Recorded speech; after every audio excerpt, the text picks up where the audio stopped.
तुम्हालाही पांढऱ्या केसांची समस्या जाणवत असेल तर हा उपाय तुमच्यासाठी खूपच जास्त फायदेशीर ठरू शकतो। कोणत्याही डाय, केमिकल किंवा मेहंदीचा वापर न करता तुम्हाला बेस्ट आणि 100% रिझल्ट मिळेल। फक्त व्हिडिओ शेवटपर्यंत बघा, स्टेप बाय स्टेप फॉलो करा आणि आवडल्यास मित्रपरिवारासोबत शेअर करायला विसरू नका। घरातीलच काही वस्तू आहेत त्यामुळे फटाफट तुम्ही आत्ताच याला बनवू शकता आणि याला जास्त वेळही लागत नाही बनवण्यासाठी आणि तुम्हाला रोज रोज याला बनवायची देखील गरज नाही। चला तर यासाठी आपल्याला काय काय लागणार आहे ते बघूयात। तर बघा, यासाठी मी घेतलेला आहे कढीपत्ता, फ्रेश ताजा कढीपत्ता मी इथे घेतलेला आहे। 2 अशी मोठी पानं घेतली होती आणि त्याला मी तोडून स्वच्छ धुवून कोरडं केलेलं आहे, म्हणजे पाणी यामध्ये ठेवायचं नाही आणि धूळ असते त्यामुळे स्वच्छ देखील करून घ्यायचं।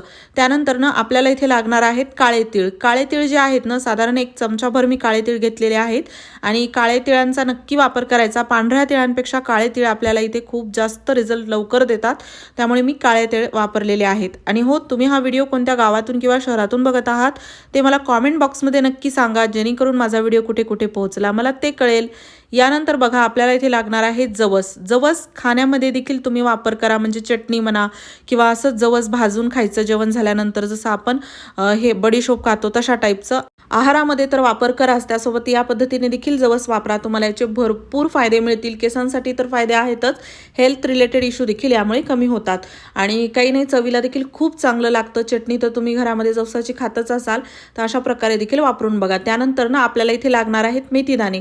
मेथीदाणे साधारण ना मी 2 चमचे घेतलेले आहेत। मेथीदाणे आपल्या केसांसाठी अगदी कवच सारखं काम करतात, म्हणजे ना बऱ्याच वेळा काही आपण केमिकल काही वापरलं, शॅम्पू म्हणा किंवा इतर काही गोष्टी, त्यामुळे आपले केस जे डॅमेज होतात ना त्याला ते डॅमेज होऊ देत नाही आणि त्यासोबतच ना याचे बेस्ट रिझल्ट मिळतात। केसांसंबंधित सर्व समस्या जसं की डॅन्ड्रफ, केस पांढरे होणे, केस गळती, नवीन केस न येणे, या सर्व समस्यांवरती मेथीदाणा खूप चांगला रिझल्ट देतो, त्यामुळे नक्की वापरा।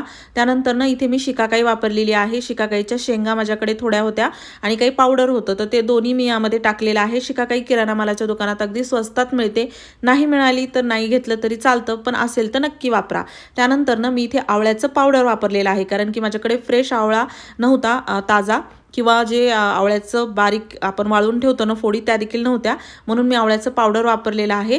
तुमच्याकडे असेल फ्रेश आवळा वाळलेला किंवा पावडर असं काही तुम्ही घेऊ शकता। एक आवळा फ्रेश घेत असाल तर, आणि मी आवळ्याचं पावडर 2 चमचे घेतलेलं आहे। त्यानंतर ना आपल्याला एक मीडियम साईजचा कांदा घ्यायचा आहे, त्याला मोठं मोठंच असं थोडंसं कट करायचं आहे। कांदाही आपल्या केसांसाठी खूप चांगला रिझल्ट देतो, केस काळे होण्यासाठी म्हणा किंवा केस गळती तुमची वाढली असेल, नवीन केस येत नसतील, तर यावरती कांदा खूप छान आपल्याला रिझल्ट देतो। तर या सर्व गोष्टी मी एका वाटीमध्येच घेतलेल्या आहेत आणि एकत्रित केलेल्या आहेत। त्यानंतर एका मिक्सरच्या भांड्यामध्ये आपल्याला हे काढायचं आहे आणि बघा, यामध्ये ना पाण्याचा आपल्याला एक थेंबही वापरायचा नाही। यामध्ये कांदा किंवा कढीपत्ता किंवा आपण जे इथे तुम्ही जर फ्रेश आवळा वापरला असेल ना, त्यामध्ये पाण्याची मात्रा असतेच, म्हणजे मॉइश्चर असतं, रस असतो, तर त्यामुळे ना हे चांगलं असं वाटल्या जातं, बारीक होतं आणि वेगळं असं पाणी अजिबात यामध्ये आपल्याला घालायचं नाही। कोरडंच आपण याला असं मिक्स करणार आहोत। थोडंसं ओलसर कांद्याच्या रसामुळे होऊ शकतं, तर तेवढं काही हरकत नाही। आता त्यानंतर बघा, 1 ते 2 वेळास मिक्सरमध्ये फिरवलं ना चांगलं एकजीव होतं। जास्त काही असं पेस्ट बारीक करण्याची गरज नाही, होईल तेवढं करा। 1-2 वेळा फिरून बघा, मी असं याला बारीक केलेलं आहे। आणि जसं आता यामध्ये ना मेथीदाणे खूप हार्ड असतात, तर मेथीदाणे बारीक व्हायला वेळ लागतो, पण मेथीदाण्याचे 1-2 तुकडे तर यामुळे होतातच, तर तेवढे देखील आपल्याला पुरेसे आहेत। बाकी इतर गोष्टी तर मऊ अशा बारीकच होत्या, त्यामुळे ते लवकर असं चांगलं बारीक होतं। इथे तुम्ही जर आवळा वापरत असाल ना, वाळलेला आवळा, तर त्याच्या फोडी असतील तर त्या थोडंसं खलबत्त्यामध्ये त्याचे 2 तुकडे करून का होईना यामध्ये टाका, म्हणजे मिक्सरचं भांडं खराब होणार नाही। बाकी इतर गोष्टी तुम्ही अशा छान यामध्ये बारीक करू शकता। त्यानंतर ना एक आपल्याला कढई किंवा असं काही भांडं घ्यायचं आहे, त्यामध्ये आपल्याला ही पूर्ण पेस्ट टाकायची आहे। बघू शकता, साधारण एक ना जसं म्हणाल तर 7-8 चमचे हे मी पेस्ट तयार केलेली आहे आणि ही पेस्ट कमी जास्त होऊ शकते, प्रमाणाची मोजमापाची जास्त काही गरज नाही। ढोबळ मानाने अशा प्रकारेच 1-2 चमच्याच्या प्रमाणाने घेतलं ना तरी चालतं आणि हे एक साधारण मी बनवत आहे महिन्याभराचं। तुम्ही जर याला जास्त बनवायचं असेल तर तुम्ही क्वांटिटी याची वाढवू शकता। त्यानंतर ना बघा, यामध्ये आपल्याला टाकायचं आहे ऑइल। ऑइल जे आहे ना, मी कोकोनट ऑइलचा वापर करणार आहे। आता कोकोनट ऑइलच मी का वापरते त्याचं कारण असं बघा, एक तर शुद्ध असतं, कोणतेही यामध्ये केमिकल किंवा असं मिक्स काही नसतं, त्यासोबतच सर्वांना सूट होतं, सर्वांच्या घरी मिळतं आणि प्लेन बेस ऑइल म्हणून कोकोनट ऑइलचा मी नेहमी वापर करते। तुम्हाला जर इतर कोणतं ऑइल वापरायचं असेल, सूट होत असेल, तर ते देखील वापरलं तरी चालतं, किंवा 2 असे कोणते तेल आहेत जे की तुम्ही मिक्स करून वापरू शकता, ते देखील चालतं। फक्त त्यामध्ये काही असं केमिकल नसावं किंवा अशी भेसळ नसावी, एवढं लक्षात ठेवा। बाकी त्यानंतर ना इथं तेल मी साधारण जी पेस्ट आहे ना, तर तेवढंच तेल मी यामध्ये टाकलेलं आहे. सध्या ही पेस्टमध्ये असं तेल गेलेलं आहे त्यामुळे दिसत नाही. बाकी हे गरम झाल्यानंतर पूर्ण तेल आपल्याला चांगलं व्यवस्थित मिळतं. त्यानंतर ना गॅसवरती ठेवायचं, लो गॅसवरती किंवा मीडियम गॅसवरती आपण याला गरम करणार आहोत. यामध्ये बघा आता ही जी पेस्ट आहे, कांद्याचा थोडा रस आहे, पाण्याचं काही मॉइश्चर आहे, त्यामुळे ना जसं आपण गॅस ऑन करतो थोडंसं हे तळतळ व्हायला लागतं.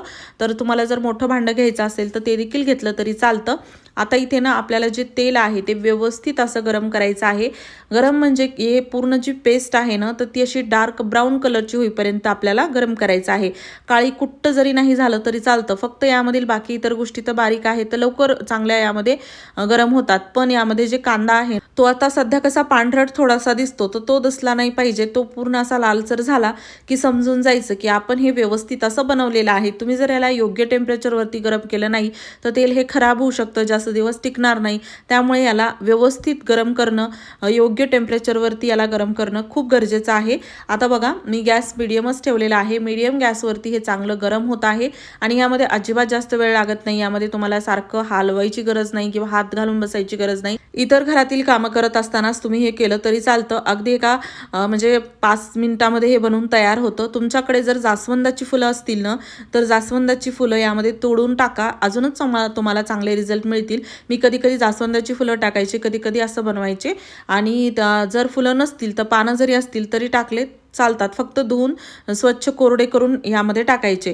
त्यानंतर बघा आता हे जे तेल आहे ना, अगोदर अजिबात यामध्ये दिसत नव्हतं, पण आता पेस्ट जशी जशी गरम होत आहे तेल पूर्ण पेस्ट सोडत आहे आणि हे थोडंसं असा लालसर देखील व्हायला सुरुवात झालेली आहे. थोडासा धूर देखील निघत आहे, पण कांदा अजूनही लाल आहे, तुम्ही बघू शकता. आणि आता त्यानंतर ना याला मी थोडंसं अजून गरम करणार आहे. आणि गरम केल्यानंतर आता बघा कलर डार्क होत आहे. काळा कलर पर्यंत ठेवायचं नाही, फक्त याला डार्क ब्राऊन कलरचं करायचं आहे. आता कांदाही थोडासा लाल झालेला आहे. मी गॅस बंद केलेला आहे आणि गॅस बंद केल्यानंतरही हे खूप जास्त गरम होतं, त्यामुळे कसं चांगलं हे म्हणजे कुकिंग प्रोसेस चालूच असते. तर अजून हे थोडंसं डार्क कलरचं झालं आणि कांदा थोडाफार जो राहिला होता तो चांगलाच यामध्ये गरम झालेला आहे. त्यानंतर याला आपल्याला गाळून घ्यायचं आहे. हे काय वस्तू घेता आणि हे कसं बनवतात तेवढंच महत्त्वाचं आहे. असं नाही की वस्तू बरोबर घेतली आणि व्यवस्थित बनवलं नाही तर रिझल्टही मिळत नाही. त्यानंतर आता याला मी गाळून घेतलेला आहे. खूप जास्त थंड होईपर्यंत पेस्टमध्ये तेल ठेवायचं नाही, नाहीतर परत पेस्ट जी आहे तेल शोषून घेते आणि आपलं तेल वाया जातं. त्यानंतर ना हे खूप गरम आहे, तर अगदी योग्य पद्धतीने हाताळा.